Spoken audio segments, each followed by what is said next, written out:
Estamos compartiendo esta jornada de jueves, como es habitual, con el historiador Héctor Iaconis. Hoy algo que tiene que ver con ramos generales de Peláez Hermanos, ¿no? Efectivamente, Raúl. Tema. Parte de la historia, ¿no?, de los tantos ramos generales que ha tenido la historia de 9 de julio. Héctor, bienvenido, buen día. Buenos días, Raúl. Muchas gracias, como siempre. Un saludo muy grande para todos los oyentes. Y efectivamente, la idea hoy es recordar la historia o algunos aspectos de la historia de un comercio nuevejuliense. Habitualmente en este espacio recordamos a personajes, comercios, industrias que se desarrollaron y además, por supuesto, sucesos históricos. El 9 de julio tuvo una vida comercial muy activa a fines del siglo XIX y comienzos del siglo XX. Fueron periodos en las décadas de 1880 y 1990 en que se crearon grandes y poderosos, podemos decir económicamente, almacenes de ramos generales que contribuyeron notablemente a la economía de la comunidad. Entre esos comercios de ramos generales estaba el de Peláez Hermanos, que funcionó primero en la calle Salta y que luego se trasladó a una esquina muy emblemática de 9 de julio, que es la esquina de la calle Boulevard Buenos Aires, que después se llamó Primer Centenario y luego San Martín, esquina Mendoza, que para los memoriosos, más no de la época del almacén de Peláez, pero más cercanos, es la esquina donde funcionó Casa Cañón, el famoso local del almacén de ramos generales.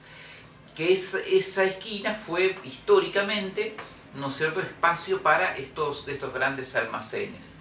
Y precisamente fue en ese lugar donde funcionó durante muchos años la empresa de los hermanos Peláez, que vale recordar que no era la única casa, porque en realidad la firma Peláez Hermanos nace en Suipacha.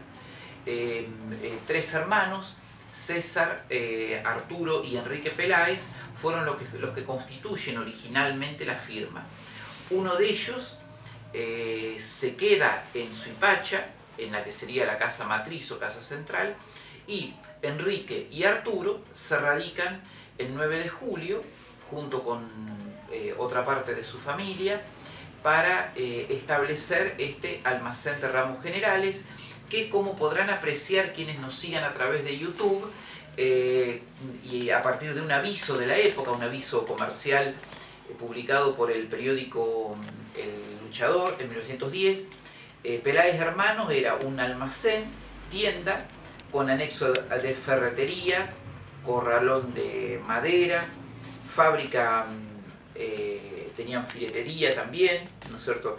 Tenían acopio de hierros, puertas, ventanas, maquinaria agrícola, también insumos industriales y, como era común en esa época, el acopio de cereales, ¿no es cierto? De estos grandes almacenes además tenían acopio y por lo general eran pequeños, podemos decir, espacios para las finanzas, no digamos un banco, pero sí instituciones comercios que permitían también el acceso a algunos créditos a partir del acopio de estos de ser acopiadores de cereales. Un comercio bien puesto, ¿no? Efectivamente, si nosotros observamos los registros que se conservan en el libro de matrícula del comercio, giraba Peláez Hermanos con un capital muy importante, un capital comercial declarado muy importante. El registro de comercio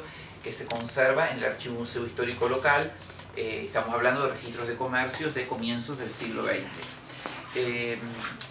En 1911, Arturo y Enrique se retiran de la firma, ¿no es cierto? Y la firma queda compuesta a partir de entonces por Segundo Pico, Alejo Rodríguez y Amador García. Segundo Pico estaba emparentado con Arturo Peláez, era hijo político de Arturo Peláez. En 1921 desaparecen de 9 de julio, es decir, cierra el almacén de ramos generales, ¿no es cierto?, 10 años después de haberse retirado los hermanos Peláez.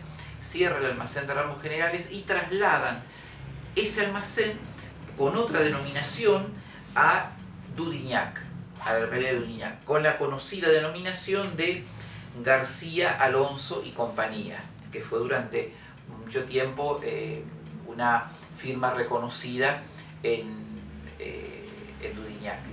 Al recordar el almacén de Ramos Generales de Peláez, recordamos también a sus propietarios, ¿no es cierto?, Arturo y Enrique, y el compromiso que tuvieron ellos siendo inmigrantes españoles con la comunidad del 9 de julio, con la comunidad que les fue adoptiva. Ambos fueron integrantes de la Sociedad Española del 9 de julio, ambos también contribuyeron para la instalación del segundo polígono de tiro, ambos fueron referentes de la colectividad española. Y para quienes deseen ahondar sobre la biografía de Arturo y de Enrique Peláez, existe un muy buen trabajo, que es la historia de la sociedad española, escrita por Henry Esnar, editada en 1982, que es un excelente estudio sobre esta institución, y ahí se los recuerda a Enrique y a Arturo Peláez. Así que en este espacio hemos querido hoy recordar un comercio del 9 de julio, rendir homenaje a estos personajes y de nuestra historia, y al mismo tiempo, Raúl, destacar el esfuerzo de estos inmigrantes españoles, como en este caso, como también lo hicieron los italianos y de otras nacionalidades, de establecer con gran esfuerzo un emprendimiento comercial en la comunidad y favorecer para el desarrollo económico del pueblo. Bueno, realmente un lindo lugar que marcó historia y, como dijimos al comienzo, ¿no?, puesto a toda orquesta, a todo nivel, que para esa época, bueno, no había muchos, ¿no? Exactamente.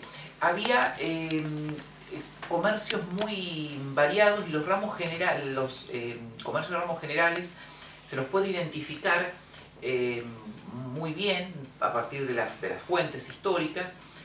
También se los destaca porque, por ejemplo, lo fueron Casa Llorente, lo fueron Lizaso y Sendoya, Ormaichea antes, luego Lizaso y Sendoya, Larrañaga, Quintana y compañía, todos esos almacenes con características distintas cada uno, porque algunos tal vez no tenían acopio de cereales, otros sí, algunos tenían anexos de fábricas de fideos y demás, otros no, algunos tenían, la mayoría tenía corralones de materiales, pero algunos tenían despachos de bebida también, es decir, se ingresaba por un lateral a una parte del salón que quedaba separado del espacio de venta y tenían despacho de bebidas.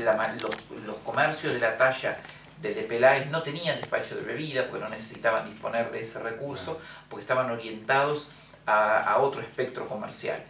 Pero no obstante, eran empresas, como usted dice, Raúl, instaladas con todo lo necesario, a tal punto que si mencionamos el caso de Moro y Domínguez, que fue otro almacén de ramos generales muy interesante de esta ciudad, del cual después nos vamos a referir a su historia, porque tiene una historia muy rica también.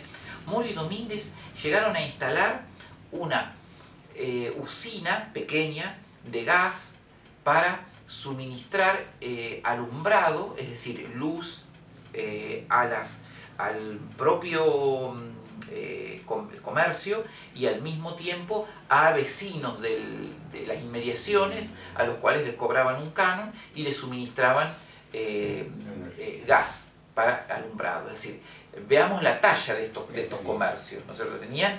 Y además tenían un rol importante también en la sociedad, porque eran un espacio también de interacción y de encuentro, ¿no es cierto? No es lo mismo no era, mejor dicho, lo mismo ir a esos comercios, ¿no es cierto?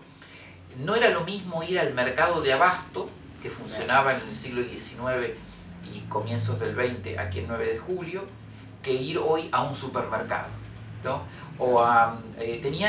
Había otra interacción, porque desde luego era tanta la cantidad de rubros que convivían dentro del mismo espacio, había una relación tan inmediata y tan cercana con los vendedores, que se hacía un vínculo de camaradería muy singular, muy particular en la vida del comercio, tanto así que hasta dentro del corralón se interactuaba había interacción hasta dentro del mismo corralón de materiales, donde a veces hasta se reunían amigos para, con los proveedores o con los vendedores o con los empleados y demás, confraternizar con un asado. Hay un registro muy interesante, por ejemplo, de una reunión de camaradería en casa Lizazo y Sendoya, en el Corralón, que además se hicieron retratar.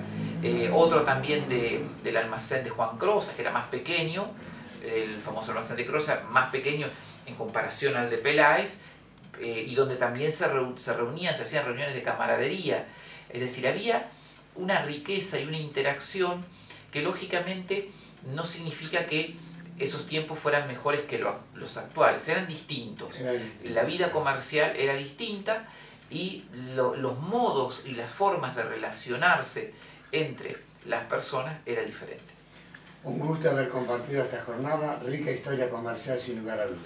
Sin duda que sí, Raúl. Muchas gracias por pues siempre el agradecimiento porque me permiten ustedes hacer este pequeño aporte hacia los radioescuchas y hacia quienes nos siguen a través de YouTube. Y muchas gracias a usted y a Raúl de FM Arcoíris, como siempre.